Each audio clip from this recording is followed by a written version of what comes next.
जय श्री कृष्णा, जय श्री राधे। मेरे प्रिय साथियों और सभी धर्म प्रेमियों को पंडित अशोक शर्मा का नमस्कार।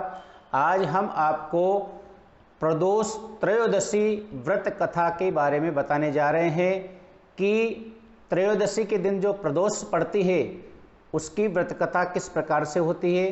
तो आइए हम सबसे पहले पूजन विधि बताते हैं कि पूजन विधि किस प्रकार से होती है। प्रदोषो रजनी मुखम के अनुसार सायंकाल के बाद और रात्रि के पूर्व दोनों के बीच का जो समय है उसे प्रदोष काल कहते हैं। व्रत करने वाले को उसी समय भगवान शंकर का पूजन करना चाहिए और प्रदोष व्रत करने वाले को त्रयोदशी के दिन भर भोजन नहीं करना चाहिए। शाम के समय जब सूर्यास्त में 3 घड़ी का समय शेष रह जाए तब स्नान आदि से निवृत्त होकर के श्वेत वस्त्र धारण करके तत्पश्चात संध्या वंदन करने के पश्चात शिव जी का पूजन प्रारंभ करना चाहिए। पूजा के स्थान को स्वच्छ जल से धोकर के वहाँ पर एक सुंदर मंडप बनावें। वहाँ 5 रंगों के पुष्पों से पद्म पुष्प की आकृति बनाकर कुश का आसन बिछावें और आसन पर पूर्वाभिमुख बैठें। इसके बाद भगवान महेश्वर का ध्यान करें कि हे महेश्वर, करोड़ों चंद्रमा के समान कांतिवान त्रिनेत्रधारी, मस्तक पर चंद्रमा का आभूषण धारण करने वाले, पिंगल वर्ण के जटाजूटधारी, नीले कंठ तथा अनेक रुद्राक्ष मालाओं से सुशोभित, वरद हस्त त्रिशूलधारी, नागों के कुंडल पहने, व्याघ्र चर्म धारण किए हुए, रत्न जड़ित सिंहासन पर विराजमान शिव जी का ध्यान करना चाहिए। त्रयोदशी अर्थात प्रदोष का व्रत करने वाला मनुष्य सदा ही प्रसन्नचित्त और सुखी रहता है। उसके संपूर्ण पापों का नाश इस व्रत से हो जाता है। इस व्रत के करने से विधवा स्त्रियों को अधर्म से ग्लानि होती है और सुहागन नारियों का सुहाग सदा अटल रहता है। बंदी कारागार से छूट जाता है। जो स्त्री पुरुष जिस कामना को लेकर के इस व्रत को करते हैं उनकी सभी कामनाएं कैलाशपति शंकर पूर्ण करते हैं।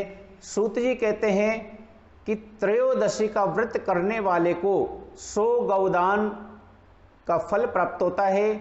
इस व्रत को जो विधि विधान और तन मन धन से करता है उसके सभी दुख दूर हो जाते हैं और सभी माता बहनों को 11 त्रयोदशी या पूरे साल की 26 त्रयोदशी पूरी करने के बाद ही उद्यापन करना चाहिए। आइए अब हम आपको सोम त्रयोदशी प्रदोष व्रत कथा के बारे में बताने जा रहे हैं। इस बार फाल्गुन मास के कृष्ण पक्ष की जो प्रदोष पड़ रही है वो त्रयोदशी के दिन है। वार है सोमवार, 28 फरवरी 2022। तो एक समय की बात है कि सूत जी महाराज ने मुनीश्वरों से कहा कि हे ऋषिवरों, अब मैं सोम त्रयोदशी व्रत का महात्म्य का वर्णन करता हूँ। इस व्रत के करने से शिव पार्वती सदा प्रसन्न होते हैं। प्रातःकाल स्नान आदि कर शुद्ध पवित्र होकर के शिव पार्वती का ध्यान करें और पूजन करें और उन्हें अर्घ्य दें। ओम नमः शिवाय इस मंत्र का 108 बार जाप करें। फिर स्तुति करें। भवानी शंकरो श्रद्धा विश्वास रूपिणो याभ्याम विना न पश्यन्ति सिद्ध शांतस्तमीश्वरम। कि हे प्रभु, मैं इस दुख सागर में गोता खाता हुआ ऋण भार से दबा और ग्रह दशा से ग्रसित हूँ। हे दयालु, मेरी आप रक्षा कीजिए। सोनकादिक ऋषि बोलते हैं कि हे पूज्यवर महावते, आपने यह व्रत पूर्ण कामनाओं के लिए बतलाया है। अब कृपा करके ये बताने का कष्ट करें कि यह व्रत किसने किया, वह क्या फल प्राप्त हुआ। सूत जी महाराज बोलते हैं कि एक नगर में एक ब्राह्मणी रहती थी। उसके पति का स्वर्गवास हो गया था। कोई भी उसका धीर धरैया न था, इसलिए वह सुबह होते ही वह अपने पुत्र के साथ भीख मांगने के लिए निकल जाती और जो भिक्षा उसे मिलती थी वह उसी से अपना और अपने पुत्र का पेट भरती थी। एक दिन ब्राह्मणी भीख मांगकर लौट रही थी तो उसे एक लड़का मिला। उसकी दशा बहुत ही खराब थी। ब्राह्मणी को उस पर दया आ गई, तब वह उसे अपने साथ घर ले आई। वह लड़का विदर्भ देश का राजकुमार था। पड़ोसी राजा ने उसके पिता पर आक्रमण करके उसके राज्य पर कब्जा कर लिया था, इसलिए वह मारा मारा फिर रहा था। ब्राह्मणी के घर वह ब्राह्मण कुमार के साथ रह करके पलने लगा। एक दिन ब्राह्मण कुमार और राजकुमार जब खेल रहे थे तो उन्हें वहां गंधर्व कन्याओं ने देख लिया। वे राजकुमार पर मोहित हो गईं और ब्राह्मण कुमार तो घर लौट आया, लेकिन राजकुमार अंशुमति नामक गंधर्व कन्या से बात करता रह गया। दूसरे दिन अंशुमति अपने माता पिता को राजकुमार से मिलाने के लिए ले गई।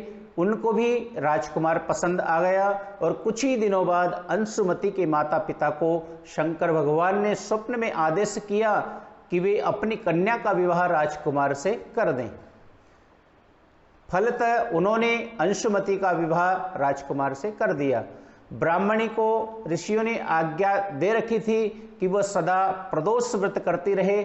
उसके व्रत के प्रभाव और गंधर्व राज की सेनाओं की सहायता से राजकुमार ने विदर्भ से शत्रुओं को मार भगाया और अपने पिता के राज्य को पुनः प्राप्त कर वहां आनंद पूर्वक रहने लगा। राजकुमार ने ब्राह्मण कुमार को अपना प्रधानमंत्री बनाया और राजकुमार ब्राह्मण कुमार के दिन जिस प्रकार ब्राह्मणी के प्रदोष व्रत की कृपा से फिरे, उसी प्रकार शंकर भगवान अपने और दूसरे भक्तों के दिन भी फेर देते हैं। तभी से प्रदोष व्रत का संसार में बड़ा महत्व है। आज की सोम प्रदोष कथा को हम यहीं विराम करते हैं। इसी प्रकार की कथाएं प्राप्त करने के लिए आप हमारे माध्यम से जुड़ें और हमारे चैनल को लाइक एवं सब्सक्राइब जरूर करें। जय श्री कृष्णा, जय श्री राधे।